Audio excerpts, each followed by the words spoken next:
दोस्तों, यह कहानी एक महिला कलेक्टर की है जो अपनी जिम्मेदारियों को गंभीरता से लेते हुए भेष बदलकर रात 10 बजे अकेले स्कूटी से निकलती है। वह अपने क्षेत्र में प्रशासन और कानून व्यवस्था की वास्तविक स्थिति को समझने के लिए यह कदम उठाती है। यह घटना उस समय की है जब वह महिला कलेक्टर, जिसका नाम आदित्य है, छत्तीसगढ़ के एक जिले में नई नई नियुक्त हुई थी।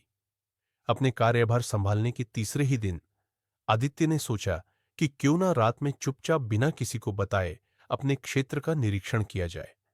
उसने चेहरे पर मास्क लगाया, साधारण सलवार सूट पहना और अपनी स्कूटी लेकर निकल पड़ी। जैसे ही वह एक सुनसान इलाके से गुजरी, एक पुलिस चेक पोस्ट पर तैनात पुलिसकर्मियों ने उसे हाथ देकर रोका। आदित्य ने अपनी स्कूटी रोक दी। पुलिस वालों ने उससे गाड़ी के कागज मांगे। जब उसने कागज नहीं होने की बात कही, तो पीछे बैठा एक दरोगा, जो शराब के नशे में था, सिपाही को इशारा करते हुए बोला, उसे हमारे पास भेजो। सिपाही ने आदित्य से कहा, साहब बुला रहे हैं, उनके पास जाओ। आदित्य ने जवाब दिया, अगर उन्हें कुछ चेक करना है तो वे खुद यहां आए। ये सुनते ही सिपाही ने गुस्से में गंदे शब्दों का इस्तेमाल किया और उसे बाजारू औरत कहते हुए ताना मारा। धंधा करने निकली हो क्या? जा, साहब बुला रहे हैं। अदिति चुपचाप दरोगा के पास गई। मास्क लगाए होने के कारण दरोगा उसे पहचान नहीं पाया। उसने अदिति से मास्क हटाने को कहा। अदिति ने मना किया तो दरोगा ने जोर देकर कहा, मास्क हटाओ। मास्क हटाने के बाद भी दरोगा उसकी असली पहचान नहीं समझ सका। उसने अदिति को ऊपर से नीचे तक घूरते हुए कहा, डॉक्यूमेंट नहीं है तो फाइन भरना पड़ेगा। अदिति ने पूछा, कितना फाइन? दरोगा ने जवाब दिया, 1,000। अदिति ने शांत स्वर में कहा, इतना फाइन? आप थोड़ा समझ सकते हैं? दरोगा हंसते हुए बोला, समझने की कोई जरूरत नहीं है, तुम्हारे लिए और भी रास्ते हैं। यहां स्कूटी छोड़ो, दूसरी गाड़ी ले लो और निकल लो। अगर गाड़ी चाहिए तो थाने से जाकर ले जाना। अदिति ने फिर कहा, थोड़ा जल्दी जाने दीजिए। इस पर दरोगा बेहुदा अंदाज में बोला, देखो, जो काम तुम वहां करने जा रही हो वह यहां भी कर सकती हो। सब व्यवस्था है, गाड़ी में चलो। तुम्हें एक भी रुपया नहीं देना पड़ेगा, बस 5 से 10 मिनट का ही काम है। आदित्य अपने गुस्से पर काबू नहीं रख पा रही थी। उसे लग रहा था कि अभी कुछ कहना चाहिए, लेकिन उसने खुद को समझाया।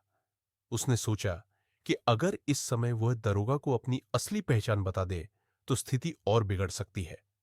हो सकता है कि जब सामने वाले को पता चले कि वह कलेक्टर है, तो वह या तो डर कर शांत हो जाए या फिर और ज्यादा आक्रामक हो जाए। अगर वह नकारात्मक प्रतिक्रिया देता तो उसके लिए स्थिति और खतरनाक हो सकती थी।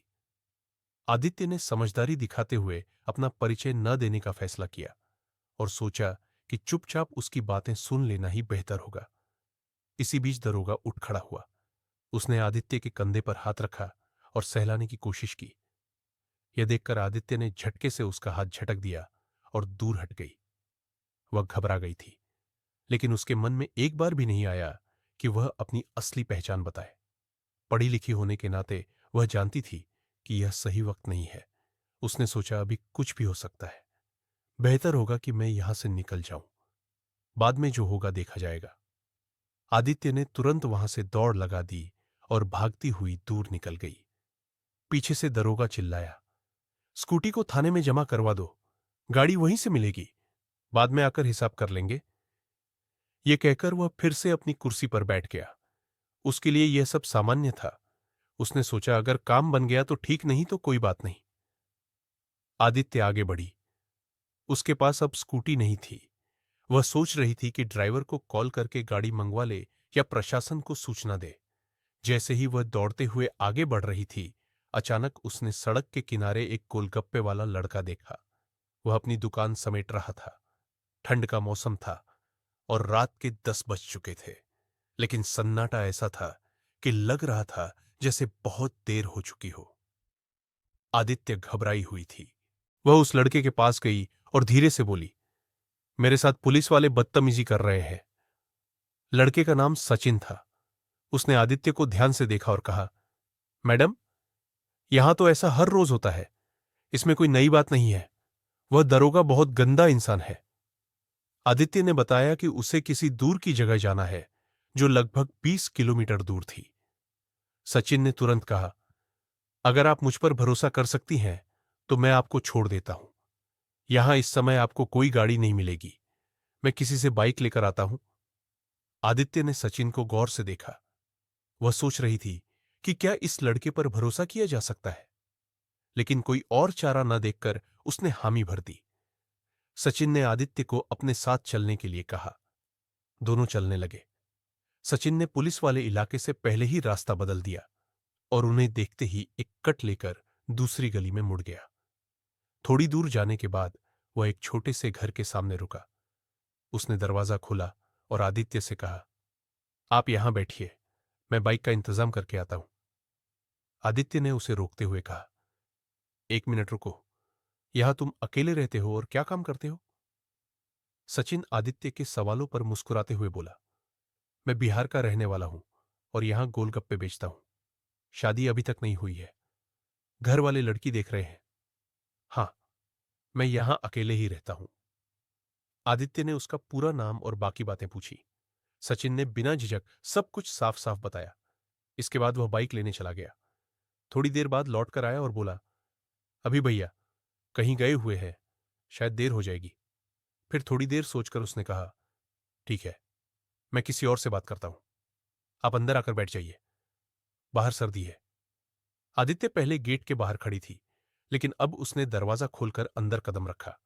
अंदर जाकर उसने चारों ओर नजर दौड़ाई। आदित्य ने देखा कि सचिन का कमरा बहुत ही साधारण था। एक तरफ एक खाट रखी थी।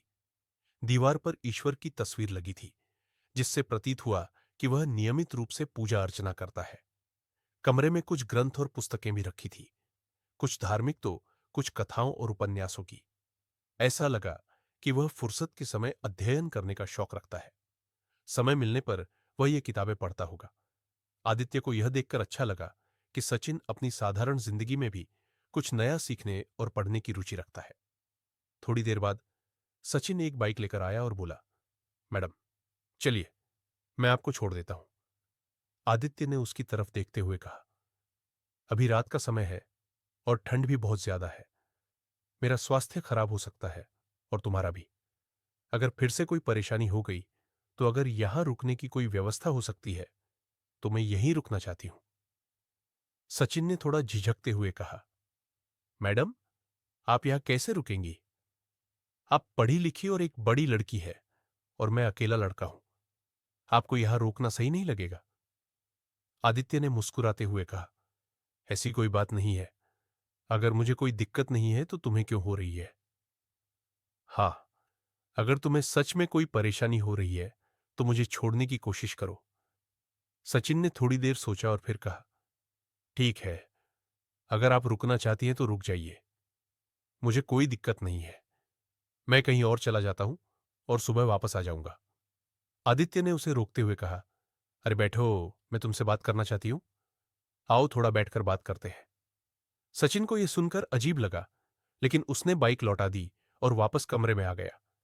जब वह लौटा तो आदित्य ने पूछा, अच्छा, तुमने जो गोलगप्पे बेचे, क्या उनमें कुछ बचा है? सचिन ने ठेले से बचा हुआ सामान लाकर आदित्य को गोलगप्पे खिलाए। आदित्य ने गोलगप्पा छका कहा, वाह, तुम गजब के गोलगप्पे बनाते हो। ऐसा स्वाद तो मैंने बहुत दिनों बाद खाया है। आदित्य को अचानक याद आया कि कुछ लड़कियां ऐसी होती हैं जिन्हें गोलगप्पे बेहद पसंद होते हैं, चाहे वे किसी भी पद पर क्यों ना हो। उसने भी सोचा कि चाहे कुछ भी हो जाए, गोलगप्पे तो खाऊंगी ही। अब आदित्य और सचिन के बीच बातचीत का सिलसिला शुरू हो गया। हालांकि आदित्य अपने बारे में ज्यादा कुछ नहीं बताती। वह खुद को सामान्य वर्ग की बताती है और यहां तक कहती है कि स्कूटी भी किसी और से मांग कर लाई थी।